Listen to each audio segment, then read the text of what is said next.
প্রথমবার বিজয়িনী ধারাবাহিকের প্রোমো দেখার পর দর্শক ভেবেছিলেন মাচা থেকে উঠে আসা এক শিল্পী নৃত্যশিল্পী হিসেবে যোগ্য সম্মান পাওয়ার লড়াই মনে ধরবে।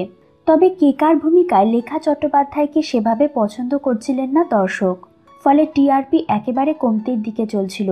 কিন্তু এভাবে তো দিনের পর দিন চলতে পারে না, তাই চ্যানেলের তরফ থেকে সিদ্ধান্ত নেওয়া হলো কেকার মুখ বদলের। লেখার পরিবর্তে স্বস্তিকাকে দেখা যাবে কেকা হিসেবে।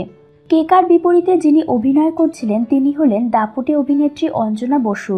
তিনি এই ধারাবাহিকের ভিলেন বলা যেতে পারে।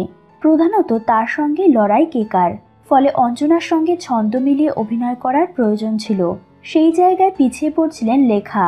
তার ওপর লেখার সঙ্গে ধারাবাহিকের নায়ক ইমতিয়াজ হকের রসায়নও মন ভরাতে পারছিল না দর্শকের। সব মিলিয়েই এই সিদ্ধান্ত নেওয়া হয়েছে।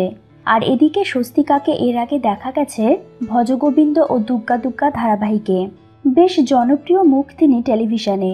বাংলা ছবি অভিমান ও পারবো না আমি ছাড়তে তোকেতেও দেখা গেছে তাকে। তিনি কি পারবেন বিজয়িনীর পড়ন্ত টিআরপিকে তুলে ধরতে?